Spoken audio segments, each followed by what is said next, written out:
problem. This has been going on for years. Sandy brought it to our attention years ago. It never seems to get fixed. But now it's causing real problems. How does the public know what's on our agenda if the agenda never shows up until noon of the day of the meeting? What are we supposed to do? Not hear a case because of something that's not the applicant's fault? Well, but it's, and again, my view, I don't understand the legalities in this situation. We have counsel here who can advise us, but I assume there are certain notice requirements we have to put out our agenda indicating what matters are coming before us. Right. And I suspect that it's probably not noon of the day of the meeting. Well, the only other thing I could think of, and I did it yesterday, was to get it into TAPinto. Chris, any thoughts? I mean, I just don't know what else to do about it.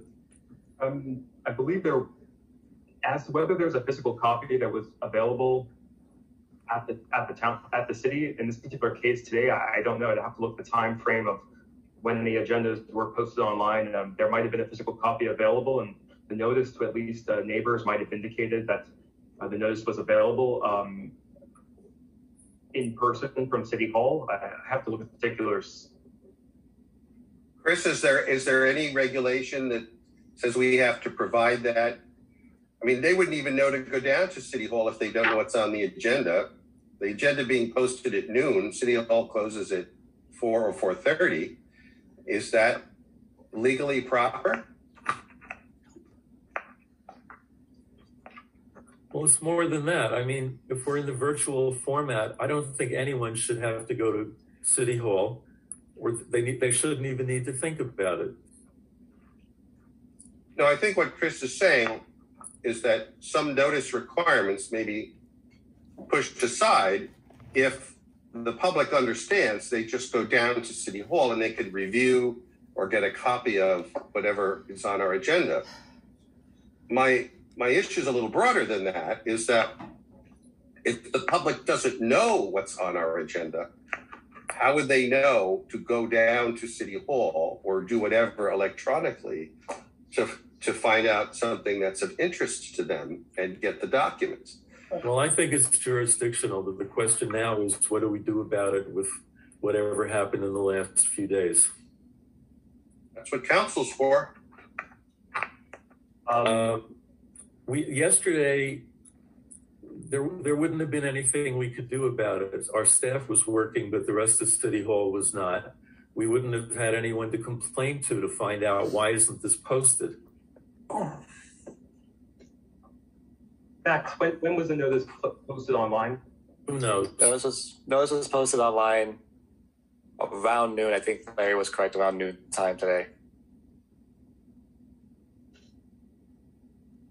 And that's a bigger issue, not just on this application. I don't understand why, when the PBA and the ZBA they get themselves on the city calendar and get their notices well in advance, why are we the stepchild for this and have been? Well, I don't know if that's another issue. I think for the purposes of this application, we'll look to Max to just confirm that there was notice as to the individuals within 200 feet, and let's look at notice. Let's look at notice on that issue. We'll ask Max to confirm that there was a proper notice, and that would meet the requirements under the code for notice as to this particular application. I mean, the public doesn't have to get notice? The non-200 feet public? It certainly does, and it is certainly a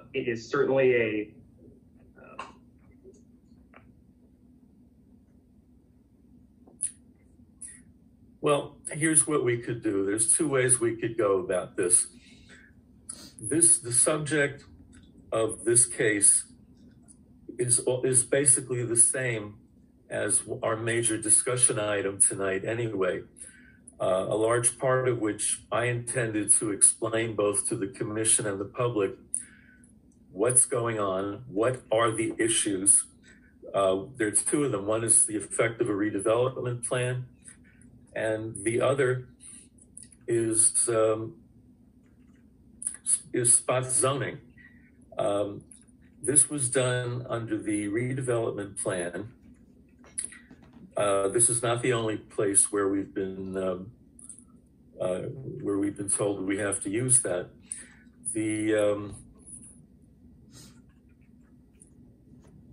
Managed to lose my train of thought. The other thing that we could be talking about, some of us are unhappy with the city's refusal to enforce density requirements and the abandonment of non-conforming uses in two of our historic districts. And I wanted to get people going to decide. Ultimately, everybody's got to decide, is it worth a significant effort to get the city to change its policy on this? Or should we just sit back and do what comes onto our docket? The case we're getting into, there's two different matters anyway. One of them is simply architectural. Do we grant a certificate of appropriateness for the plans that have been submitted, plus or minus whatever we tell them we want done a little differently? And the other, if this were a regular planning board or zoning board case, it would be a referral where we get to explain and decide and recommend what we think about the proposal, and particularly what variances ought to be granted. To me, the part about redevelopment plans kind of merges together with what would normally be a zoning board referral. So we can either go ahead and let the applicants start making a presentation about their plans, or we could just get into the more general discussion that I've been planning to give. Chris, what are your thoughts? I think there certainly was sufficient public notice of this particular meeting. It was identified at the beginning of the year in the reorganization meeting. Notice was sent to the property owners within 200 feet. As to the posting of the agenda at the last today, I would say we give the applicant the opportunity to identify whether they would like to present their application today or wait till the next meeting in March. Well, okay. We have one hand up that I think needs to join us at this moment, and that's the applicant's attorney, Joe Paparo. Aliqua, let him in, please. Yeah. I like to speak soon. Gary, what do you want to say? You know, in fairness to everybody on both sides, all right, we have 23 attendees at the moment that I'm sure is here because of this motion going on. I think on both sides, this should be moved to March and take a significant time of our agenda. Don't put it at the end of the meeting. This should go in the front of the meeting and allow everybody the time to discuss it. It's 10:07 right now. I am positive we're not going to get into anybody, the attendees, until at least 11 o'clock. Is that fair to both sides of it? No, it's not even fair to us. Well, I didn't say that. Counsel, give us your appearance for the record. Sure. Joe Paparo from Porzio, Bromberg, and Newman on behalf of the applicant. Just a couple of initial comments before we discuss. I guess I'm a bit concerned that no issue of notice was raised before your other two applications this evening. You brought it up after the break before our application. So that's my first question and concern. Why you heard two cases this evening? If you had an issue with your agenda, So is there an answer, Chairman, as to why this is coming up at 10 o'clock after you spent 3 hours considering cases? That is an excellent question, and I wish I could give you an excellent answer. Okay, great. Another question, Chairman. Is there any reason why both of them were cases that had been before us not long ago? It does no relevance to whether or not your notice was proper or you had jurisdiction. If you're questioning jurisdiction on our application, you should have questioned it on the prior two applications. So I'm just concerned as to your procedure. Why would you have the applicant and all their professionals on this call for 3 hours, and then you're going to raise a jurisdictional question about your agenda? That should have been raised at 7 o'clock before you started your other two applications, should it not have? I can't disagree with you. Okay. Now, I'm concerned, Chairman. The difference is that your case is all full of legal issues, and those two cases were not. They would have only been important to the immediate neighbors and to people interested in the precedents. Yours is a whole bigger story. If you had called me earlier and asked, should we even go forward tonight, I guess I would have had to deal with it one way or the other. I can apologize to you and your client, but what else do you want me to do right now? No, I'm not looking for an apology. I understand things happen, but I'm just, a bit troubled that, again, the commission spent 3 hours considering cases when everyone was aware that your agenda wasn't published. And I'm not even sure that that's relevant anyway, frankly, to jurisdiction. The municipal land use law doesn't govern notice for this commission. You have your own regulations. So correct. I'm not convinced that you don't have jurisdiction, but I'm just wondering why it was raised at this moment in time after two applications were approved. But that being said, Commissioner Chairman, I'm also concerned that at 7 o'clock, before you began the meeting, you immediately said that you wanted some kind of a transcript ready for legal proceedings or potential legal issues, or I'm not really sure why the tenor of this application before we've even started seems to be going in a direction that sounds to be, a bit concerning. And it sounds unfortunate that there's some concern before we've even began our presentation. I didn't know until this afternoon that we had anything like this much of a problem. I don't look on the website because I get things sent to me. I didn't really find out until the beginning of this meeting that there were a lot of people who claim not to have known about it. What we do have is a whole bunch of people that did get the message. Some of them contact me privately, and when they do, I ask them to tell whoever they're dealing with.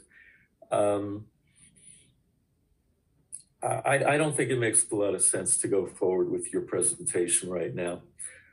We do have two problems then that have to be addressed. One, should we get into the more general discussion items that overlap your case? And the other is Larry. The other is Larry. I'm a problem. I have my own problems. I lose my train of thought.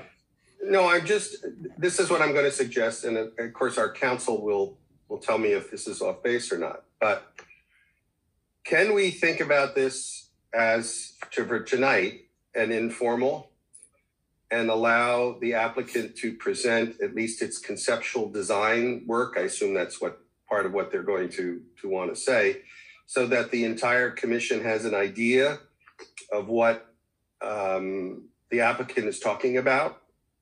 All right with me. I mean, I don't want to step on any legal toes here, but it might allow, since Mr. Paparo has indicated they have some professionals they wish to testify. Is that something that we could do as an informal basis?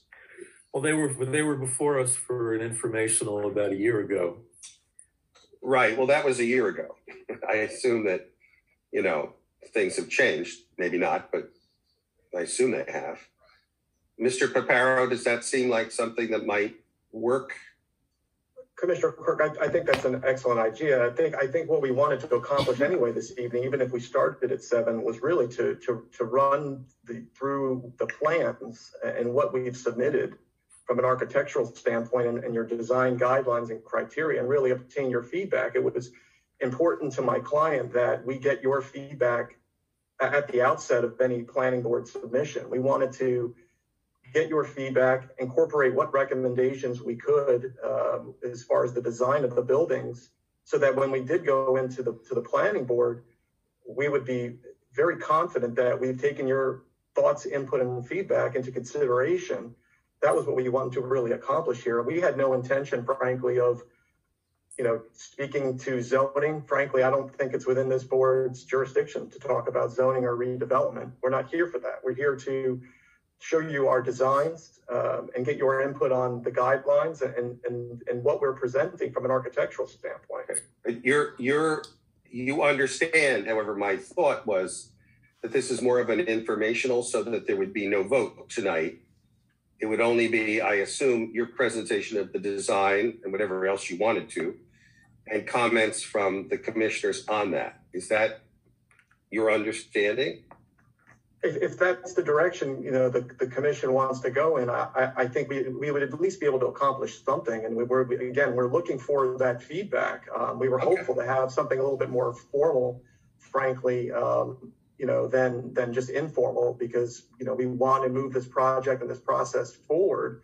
But we certainly welcome your time and your input. That was our purpose this evening, was to get that feedback on the designs that were submitted.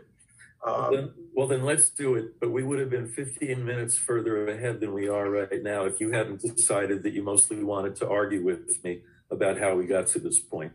That wasn't my intention. But when you spend our 3 hours and 15 minutes, and then to raise come on, you've been before lots of boards, and this happens all the time. We do better than almost any of them preventing this. And actually hearing things on the night that they're supposed to be heard. We cannot always guarantee it. The last case particularly was a whole lot longer than I expected it to be. So I'm just going to say, Mr. Papara, your pleasure. What do you want us to do right now? Mr. Michelson, before we proceed, I just want to address one item. And Larry always keeps me quick on my feet, but I was a little flat-footed. This is not a special meeting. Special meetings require an agenda be posted in advance. This is a regular meeting. Notice was provided through the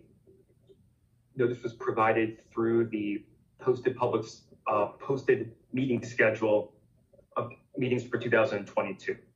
The purpose of the public, that suffices.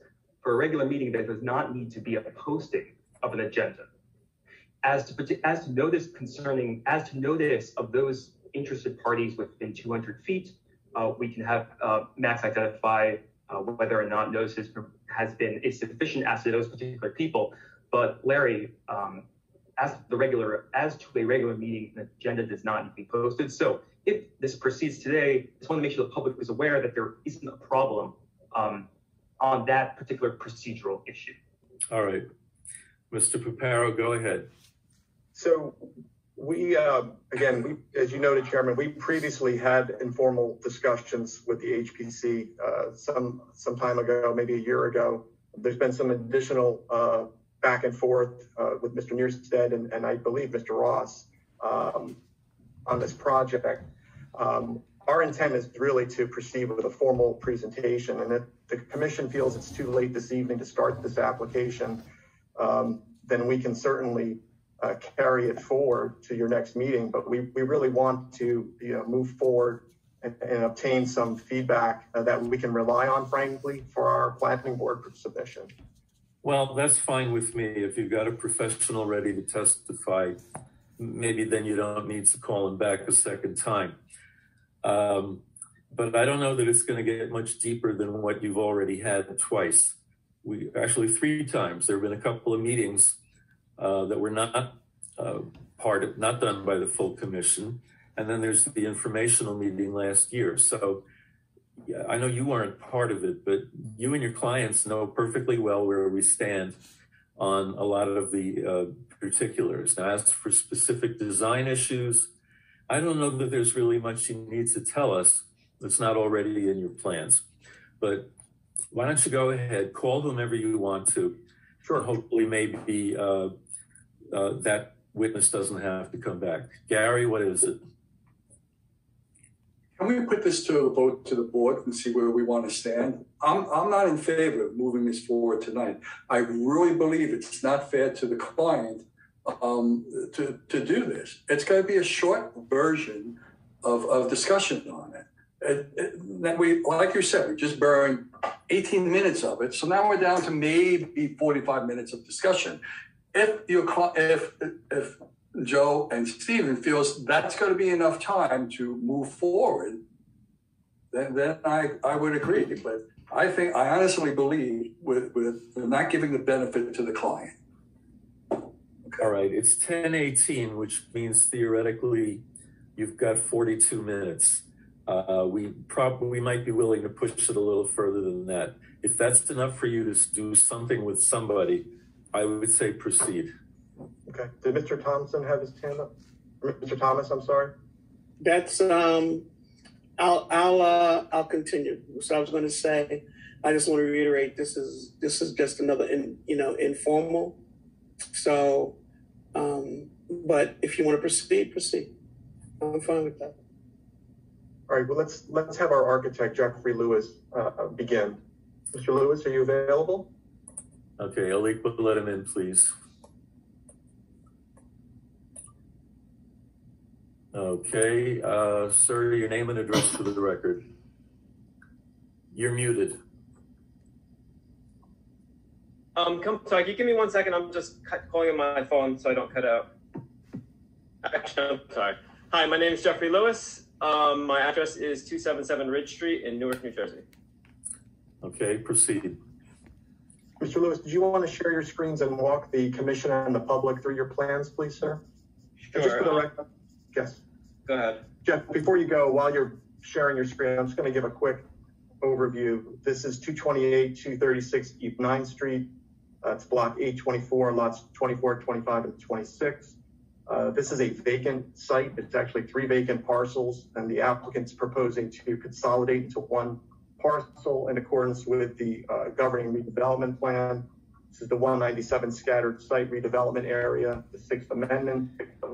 The property's in the Crescent area historic district, and the proposal is to construct 2 multifamily buildings of 8 units each. There will be 3-story structures, 16 units total, with a shared parking area to the rear.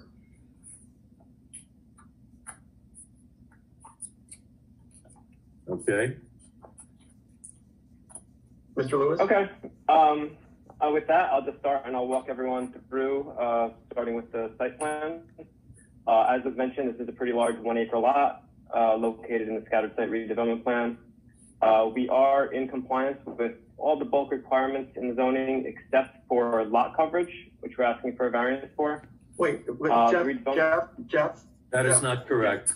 Jeff, that's yeah. And first of all, let's where it's fully compliant with the redevelopment plan. So let's not talk about the former zoning. So can we just go to the architecture? I agree. Sure. I apologize for that mistake. My mistake. Okay. So let's just go right to the architecture. So this is building A, which is the building to the left. As was mentioned, we did divide this into 2 8-unit buildings. The ground floor of the building, you enter in the center of the building into a main entry lobby, which accesses the elevator and stair to the building. On the right side, we have a private gym with its own ADA bathroom and a small balcony out on the outside. The left side has a bonus room with a balcony as well. We have electric meters. I'll save you some more time. Sir, I'll save you some more time. The interior is completely irrelevant to us. Gone. Here are the elevations. Okay, so moving on to the elevations. Looking at the front elevation at the top, the main building finish for our building is a smooth ethos finish. It's an ethos with a smooth stucco finish on the top of it. We are proposing asphalt roof. It's a low slope roof. It's a hip roof with about a 3 on 12 pitch, which is pretty much the lowest pitch we can do with the asphalt roofing. It looks pretty large here, and that's just because we're looking at it on a straight elevation view. When you're actually on the street, you can't really see this roof very much at all. And we do have a little walkthrough that you'll be able to see that a little better on. We have 2-foot eaves at the roof line, and decorative brackets, and then painted MDF panels for our trim. In the center of the building, we have decorative lintels above the windows in the center. At our front entry, we have a roof that has similar details to those details above, just a little bit smaller. So instead of a 2-foot overhang, we have a 1-foot overhang, and the brackets and the panels are all just a little bit smaller. The porch itself, the front entry porch itself, has wood columns and wood railings. Moving over to each side of the building, we have the middle of the building is set back a few feet, and the two sides are set forward a few feet. On top of that, we also have bay windows on both of those sides, and we're carrying over many of the details from the center entry of the building to those bay windows. So at the first floor, where we have that balcony, it's the same wood railings and the same wood columns. The bay window at the second floor is finished in MDF panels, which we painted white. And then the small roof area would have the same details that we have at the front entry with the roofing, the brackets, and the trim.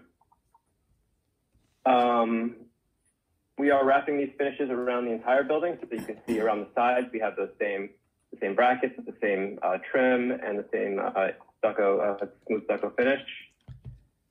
And then again, the same on the rear and the side. So the same finishes are wrapping around all 4 sides of the building.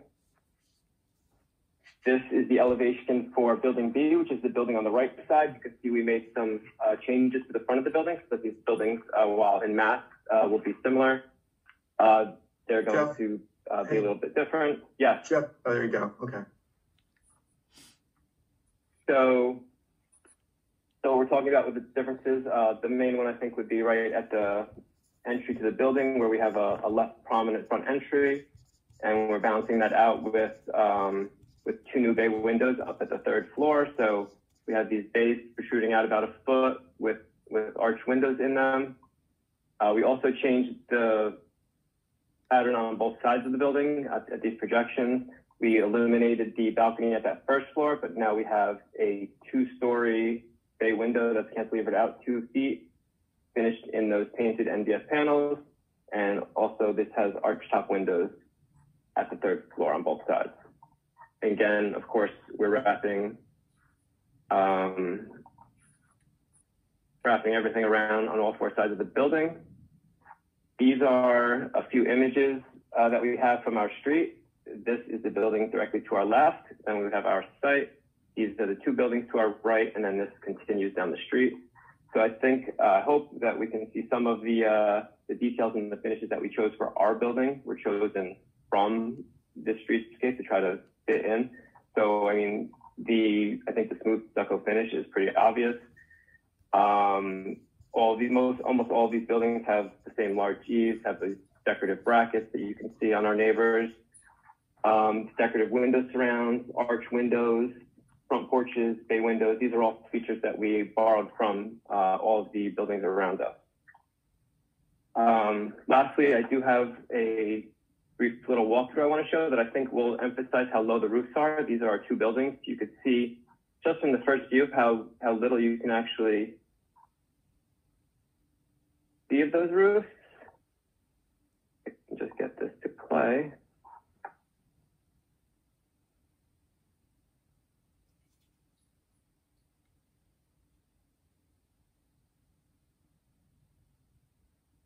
Okay.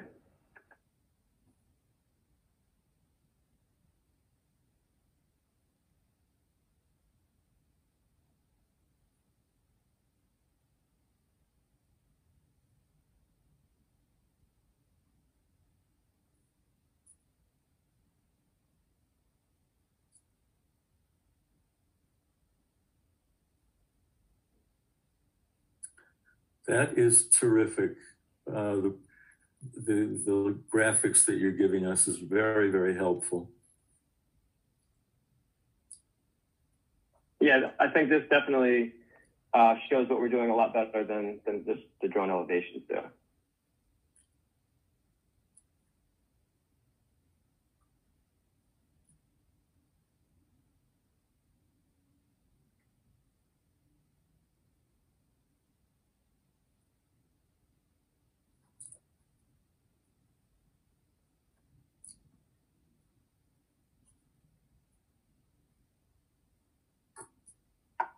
Okay. And then here's the last image from that. But I think that's really a summary of what we're doing as far as the buildings themselves go, as far as the elevations. And I'm happy to answer any questions you have. I'm going to start with one comment, and then I think I should turn this over to Vice Chairman Quirk. It's been important to us since we first came up that the urban fabric of East 9th Street, which happens to be very clear, should be continued. And the street has a lot of rather squarish, blocky houses that are 2 or 3 stories. And I think you're giving us that. The idea of building 2 structures instead of 3, although it started out as 3 lots, I don't have a problem with that. I can imagine that it's an improvement in the economic efficiency to do that. We had a meeting a few weeks ago with your clients where Vice Chairman Quirk went into quite a bit more detail on architecture than I purported to do. So I'd like to have him talk about it now, and then as soon as we're done with that, we'll open this up to comments from the rest of the commission, and hopefully at least we can get this done. Larry? Thank you. Yeah, I'm a little disappointed that you didn't seemingly take any of my thoughts, but I'll repeat them again so everyone can hear them. And these are just my opinions. Number one, these 2 buildings are too massive for the streetscape. They're just too big. And the way they're configured, it pushes that mass right at you coming down this street. So that's one thing. The buildings, in my opinion, you've got a first floor full of community rooms and storage and other things. You could make each of these buildings smaller by moving some of your apartments down to the first floor. A suggestion, one way to remove the mass of these buildings is to do that. But I really think that you need to make these 2 buildings look like 4 houses that fit into the streetscape of this street. And you were nice enough to show, the houses that are along your side of 9th there, and you can see, how they're blocky and how they break, how they move back and forth, which you've tried to replicate. And I have to say the one on the left, which is the blue one, is a much more successful. I'm not saying it is successful, but it's a much more successful building than the one on the right, the lighter colored one. My suggestions would be that you find a way to indent in the center of each of these buildings, indent back. So there's a space there that fools the eye into thinking these are 2 houses. Change the roof line to make it look more like a single family home roof in the front. Run those bays, all 4 of your bays, to the ground. These bays look like they're somewhat floating in air, which perhaps is a style today, but it's not the style along the street. All those bays go to the ground. You also have very severe side walls on the driveway sides of both of these buildings, and I guess as well in the courtyard in between. If you look at the buildings along the street, you'll see that almost every building breaks up its side, with one exception, your neighbor to your left, the white one.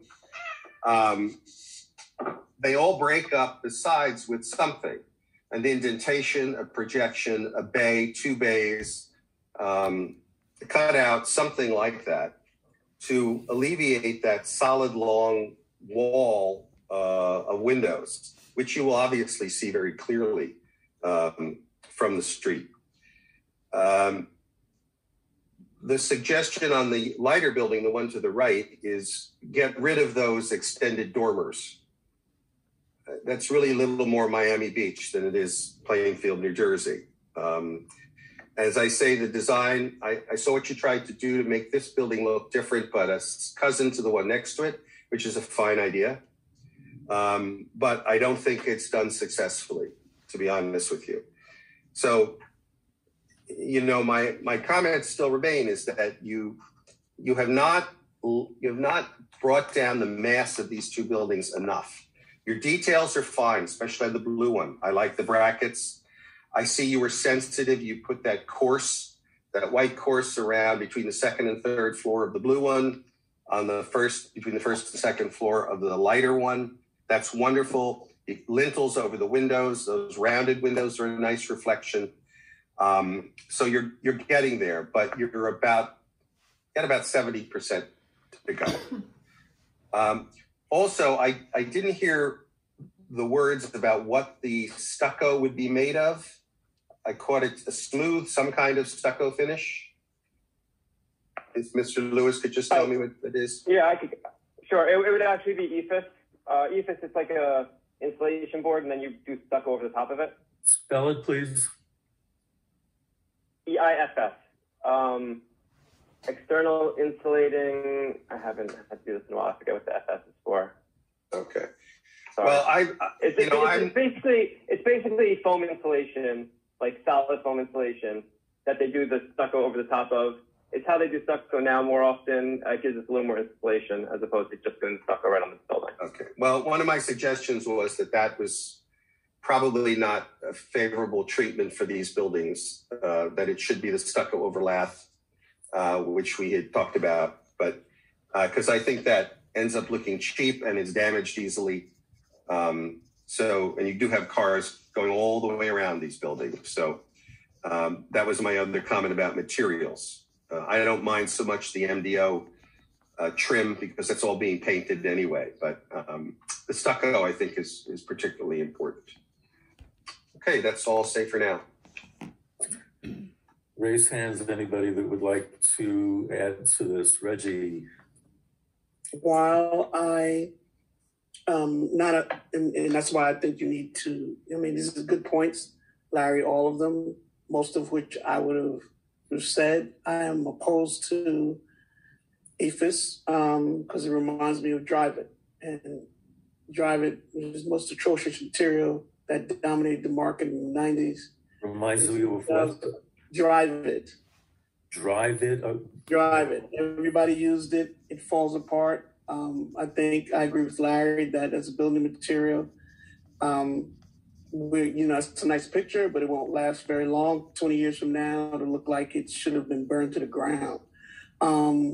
So I prefer traditional, whether it be, CMU with a lath finish that is true stucco, or, you do it over wood and still do the same thing.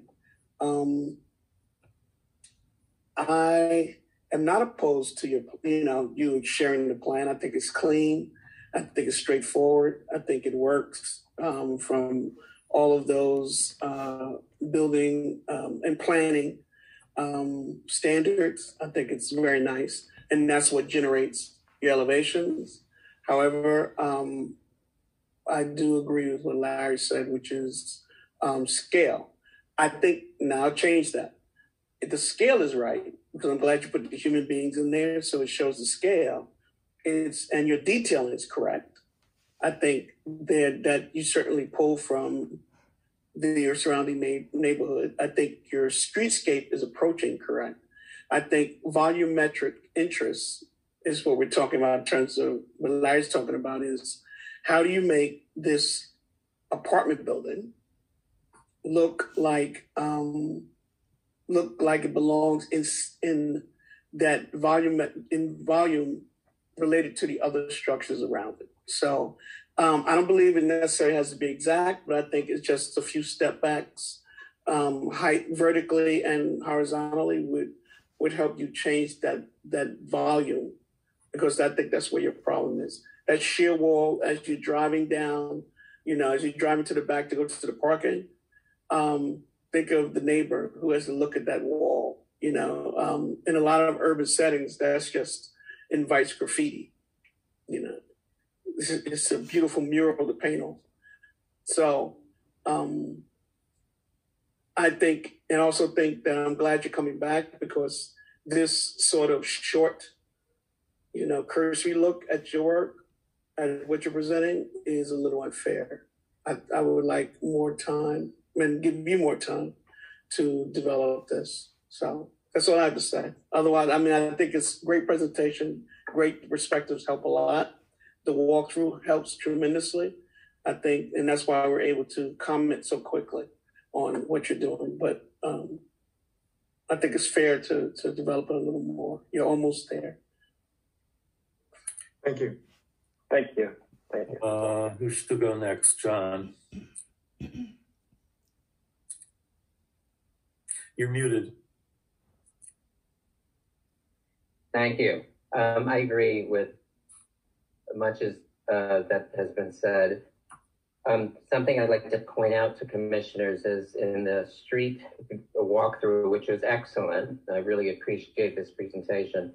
In the street walkthrough, you never saw a full neighboring house. You just saw a little sliver of it, and then you panned over these structures and you saw a little sliver of the other house. You never got, and nowhere in this presentation do you ever see, not in plan and not in elevation, do you see these buildings next to the historic buildings.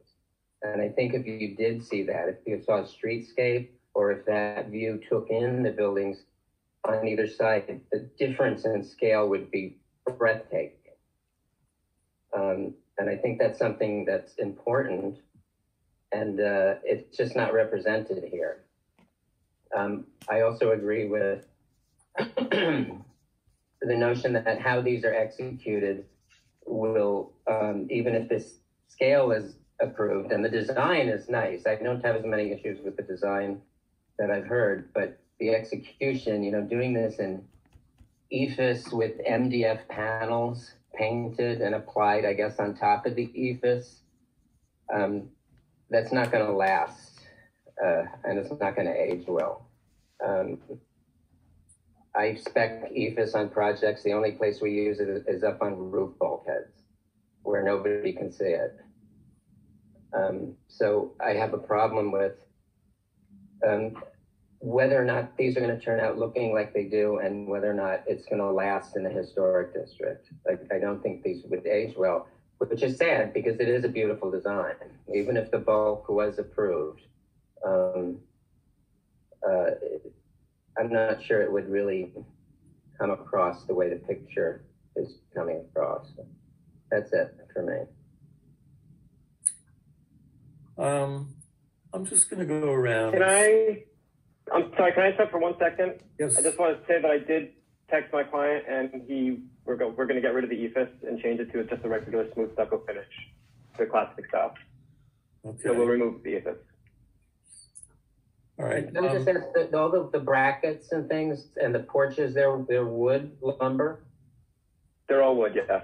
Yeah, okay. Thank you. That's a big, important thing to say. That's good. Okay. Barton, would you like to chime in at this point?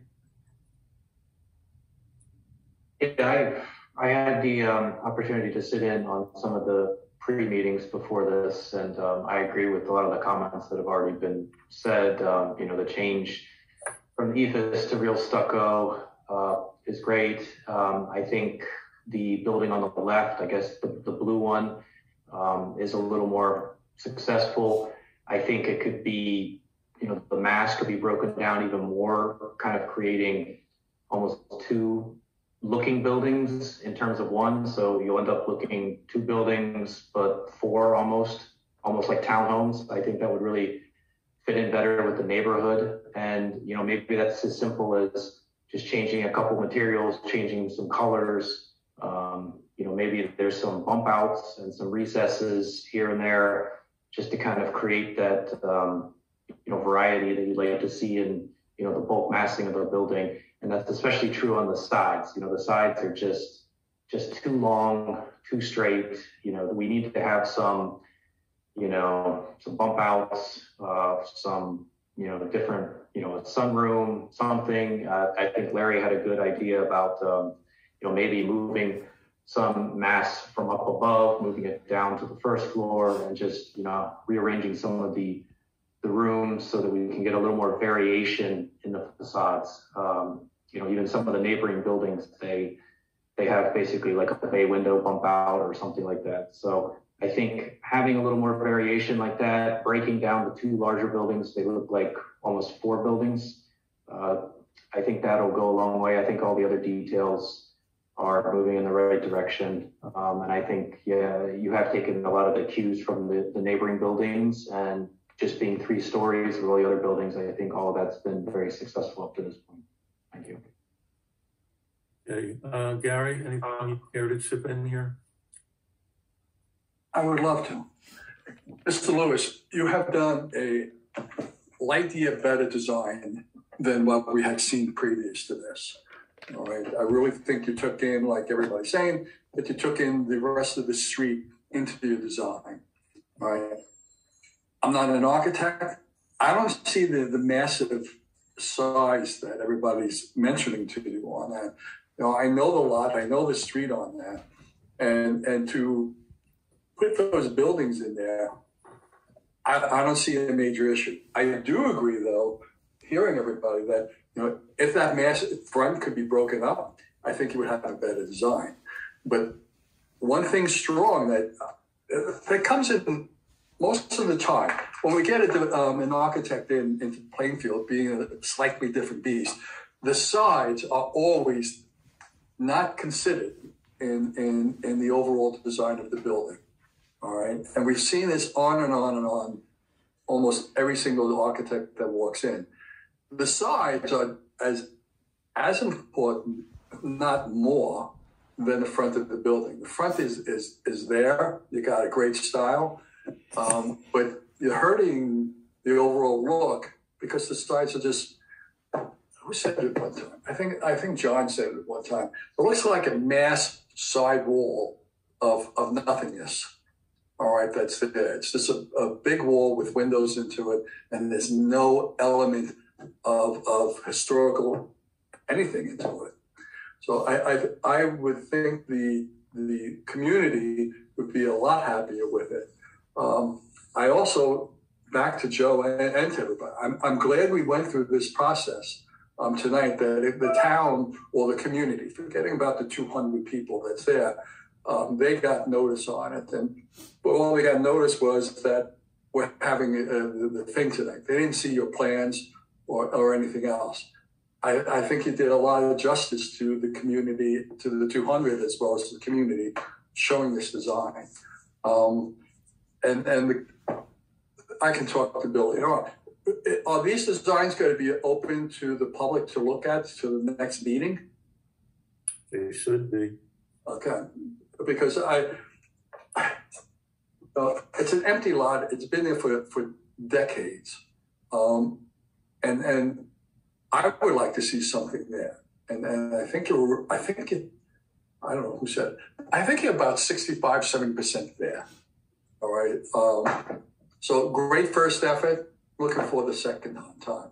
What I can say, if I could just jump in, I know there's other people that like to speak. What we could do too, and I can coordinate this with Maximo, we can provide digital files that can be posted on the city's website, if that would help, so that the public could actually view the materials. If that's something that the commission would like to see happen, we're happy to do that. We do that for the planning board and other boards. We can see if we can have the digital files on your page if they're not already there.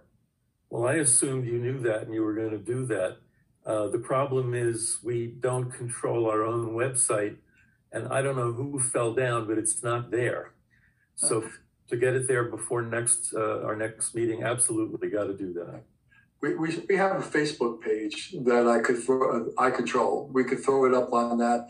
There's something like 500 people that's on that Facebook page on it too. So at least there's something we could direct them to for their view on it. And I appreciate your offer on that, Joe. Sandy, anything to add? Yeah, I have a question. You mentioned the ADA accessible restroom entire building handicap accessible? Yes, actually, both buildings are 100% handicap accessible. Okay, thank you. Gail? I can only reiterate what most of the commissioners have said. I think the design is very nice. It's on level with the other surrounding buildings. I would agree with Larry that I would like to see the bay windows extended all the way down to the ground to match some of the older buildings. But outside of that, I kind of can just reiterate what the other commissioners have said about the size and everything else, the volume. Thank you. Bill G. Thank you. I'm enthusiastic about the whole project. You know, being a neighbor, I would really like to see something finally done. I think the plans look really good, but I'll say that the sides of the buildings are just too plain for my liking. And that's about it. I mean, it fits in the neighborhood pretty well, I feel. So I support this project. Kirk. I agree with Larry about the bay windows should probably go all the way to the first, well, down to the ground. I also might have missed this. What are the windows made of? Oh, I actually didn't say, but I'm guessing they would be wood windows. Okay. You guessed right. And the building does seem a bit big for the neighborhood, but I guess that's nothing we can change on that. Okay. The only things I was really going to add on the design, same concern about the sides and perhaps the rear, but I didn't expect you to have that in finished form for tonight. You needed the feedback on style for the front before it was worth paying a lot of attention to the rest. So some relief, be it bays or some other treatment, sides and back, I'd like to see. Windows, everything I see, and I don't know if this was meant to be a finished approach to it, is simple 1/1 windows. Personally, I would like something a little more varied, maybe 4/1, let's say. And whether everything in the building should be that or not, I'm not even there yet. The use of the first floors, I understand the desire to put in features like a gym that has some attractiveness to the market.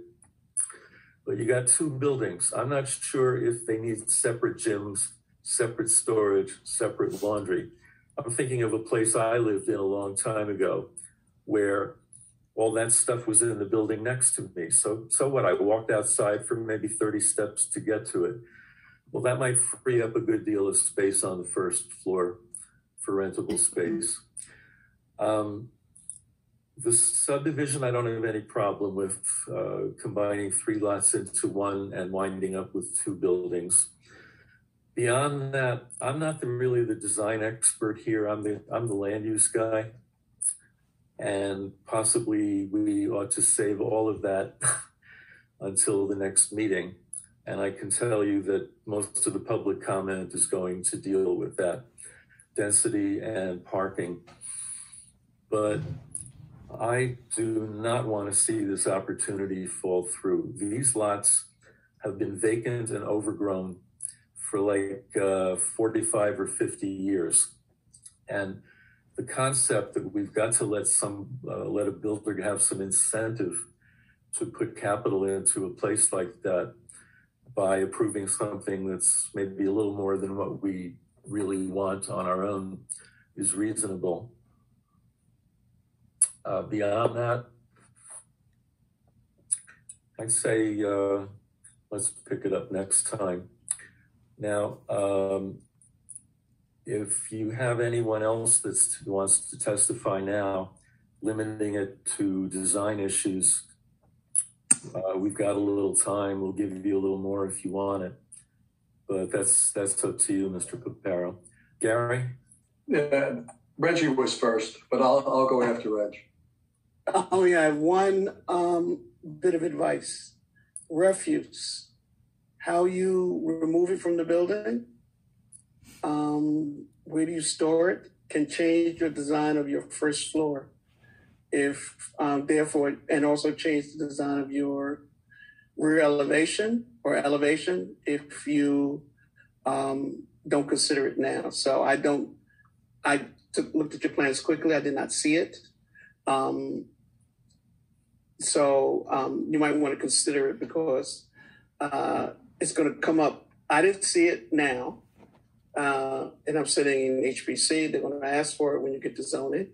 But also it changes how you get rid of it, where you store it, whether you have a shoot in the building will also determine success of your project.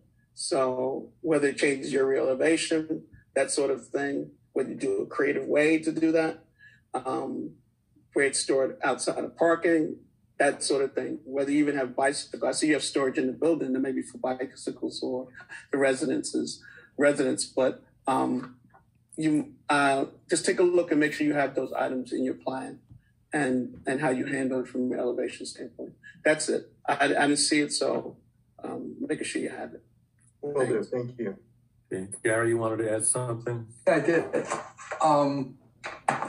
For the public, and add to my point that I think the buildings are in scale. You got, on this property, you got 2 driveways plus a courtyard. All right. So with that adds scale to those driveways. If it was 2 buildings or 2 houses, it would have a driveway each one. This has 2 driveways and a courtyard on it. The other point I want to bring out that was a major concern to the community on it. How many parking spaces do you have in the back for this building? We currently have, there are 31 parking spaces shown on the plan. That's the stuff we're going to get to next time. But Mr. Lewis? Okay. I understand that, but I think it's going to help the community and the people that's on to understand it's not as bad as they may think. You've got, what, 31 spaces planned? That's correct.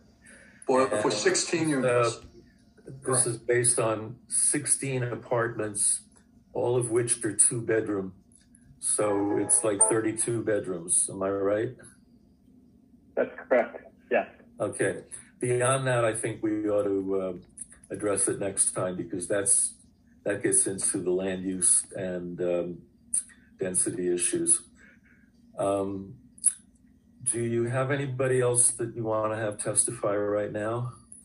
No, Chairman. This was exactly what we wanted to accomplish, although we were hoping for a formal certificate of appropriateness, but we understand the recommendations that have been made. Again, very helpful. This was the kind of feedback that we were hoping for. I think the comments about the sides of the building are extremely important, and we apologize for overlooking that before the materials went in. So again, all great comments, and I think things that we can address very easily with a redesign on the sides and adding those features. The architect may have a little bit more homework to do about altering the facade treatments up front with differing heights and materials to break up the facades. That may take a little bit more of an effort, but we certainly do appreciate that. As far as the parking, again, without going into detail, I know you're going to reserve that for another time. It does comply with the redevelopment plan. Again, we're not seeking any variances for this project. Same thing with the density. The 16 units is what's allowed in this area. We're not seeking any density variance. But again, we wanted to really get input on the design because that's your field of expertise, not ours, frankly, although it is our architects. But we wanted your input on that, and I think we were successful in at least showing you what we've done so far, and we appreciate your time to give us these comments at the late hour. So yeah, I think Mr. By the way, I don't know if anybody mentioned this. The fact that the 2 buildings are going to be significantly different, I like that. I think that's appropriate. And the colors, I don't have any problem with either. Now, just so you know where we're coming from, because this will be the focus for next time, the regular zoning called for 4 dwelling units per acre. So you would be talking about either 4 apartments or houses that add up to that. The validity of the redevelopment plan, having changed it to 16, is exactly the issue that I was referring to at the beginning, where a legal challenge is entirely possible. And I just wanted to have a good record where at least, we're giving as much detail as we can to whomever reviews this matter after we do. So that'll be the next time. Council, I am going to ask you to waive the 45-day rule for finishing the case up. Is that all right? Yes, we would like to have this carried to your March meeting. And again, if we could be first on your agenda to finish our presentation, hopefully present you with these changes that you've helped us with this evening. Mr. Lewis, is that enough time for you to digest what's been discussed this evening and to turn around some revisions? Yeah, definitely. We can make that happen. Our normal rule is that old business comes first, and that was the issue here because the 2 cases before you are both continuations of fairly recent cases. And I do try to let people at least get their professionals in and out of here, which I'm glad to see we finally did. But those 2 cases both had architects and one of them had a lawyer. So I don't know what else I could have done to accommodate you. So, but next time, absolutely, you'll be first on the agenda. I don't even know what else, if anything, is on our agenda next month. But it's Tuesday evening, March 22nd. We're still working virtually. I am going to blow my stack at various people at City Hall about the fact that the website was so poorly used in this case. And people that are already here listening to us now, well, they know that we're carrying this until March 22nd. And I have a feeling I'll see all of them again. Anything else that anyone wants to do right now? Larry? Are we taking comments from the public on the design that has been presented this evening? I thought probably not. I don't know if we would be able to lead into it without getting mostly embroiled in the other issues. But since there's going to be revised plans filed that reflect a lot of what we've been saying, why not just let everybody look at that first? Bill, to the extent there's an opportunity for public comment at the end of the meeting as to the a general public comment opportunity, it might not make a difference anyways. Right. Next time we should be able to vote on granting a CA. See, the point I was making is if Mr. Paparo and his architect wanted the input from us, which he gotten, and there are a number of people waiting in the waiting room to discuss this, maybe he would want to hear what the public says about the design that he's just presented that might inform his architect when he goes back to do the drawings again, because otherwise, come March, and the public comments, and they say, no, take this and put this over here, he's back in April with another design. That was my only thought. If nobody wants to do that, that's fine. I just thought it was an opportunity. That's Mr. Quirk, both you and the chairman raised great points at the same time. I would certainly welcome design feedback at this time from the public, but I like the chairman's disclaimer or caution that this could likely devolve into areas that we weren't discussing. So I share his concern on that, but I do appreciate your bringing us back full circle here to try to get the feedback that we were looking for. I think I would love to have it both ways, but I understand the chairman's point that this could go sideways quickly, but we would love to hear on, design feedback. Well, I guess you'll hear it next month. It's after 11 o'clock. So I frankly don't know if anybody can separate design comments from comments about other issues. So I think I'm going to stick at that. Sandy? I agree with Larry. I think anybody who hung in long enough to still be available should be heard. And you can cut them off if they start going into areas that we're not handling. Mr. Chairperson, if I could just interject. After the close of this, after the discussion of this particular case, there was an opportunity for public comment. We're going to have an opportunity for public comment in 5 minutes, 10 minutes anyways. Right. All right, there's one person with a hand up. I'm going to let him talk for very briefly. Rich Sudol, come on in and keep it limited to design. Okay, Rich Sudol, 313 Franklin Place, Plainfield, New Jersey, 07060. I got 2 big points to make. The first being that I noticed that it is one lot. And according to the Plainfield Municipal Land Use 179-23, you can't have more than one primary structure in a residential lot. No. I said design. Okay, going to design. We have a building that's 60 feet across. If you look at the building on the south side, that building is 34 feet wide by 43 foot deep. The proposed buildings are 60 feet wide by 96 feet deep. If you look at the building on the north side, it's 30 feet wide by 67 feet. And if you go 2 buildings over towards Watchung, the last large apartment building on that side of the street is 37 feet wide by 63 feet deep. So as you're driving down East 9th Street, these buildings are so out of scale with the buildings that are existing, both in width and in depth to the back. So these buildings are going to stand out as you go back. And I think John had mentioned when you saw the street view, the video was great, but you don't see the scale because you don't see it from the other side of the street. You don't see the surrounding buildings. So, and I live with this every day because I'm on Franklin Place. And when I walk out my front door, I see the Grand Prix apartment buildings. They were built before we were a historic district. And that building is 128 feet across. It's 2.5 stories tall, and it goes back very deep. That building stands out like a sore thumb driving through Franklin Place between Watchung and 7th. It doesn't fit the scale of the neighborhood.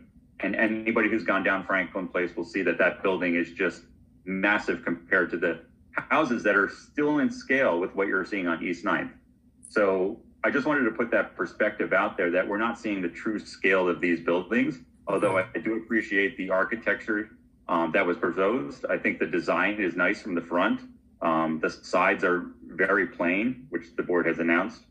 But I think the overall scale and size of the building is just too big for what is consistent in the neighborhood. So that's my main point on the design. Okay, good. Thank you. Well, we'll see you then March 22nd. The sooner you can get us revised drawings, the better, although I respect the time it takes to do them properly. And members of the public, you're going to get to talk about everything you want next time. So I'd like to have a motion to adjourn. Gary, anyone else want to second it? Love making those Andy? motions. All in favor? Aye. Good night, all. Other discussion items are just going to have to wait till next time. Thank you, Joe and Jeffrey. Okay. Thank you. Appreciate it. Appreciate Appreciate your time.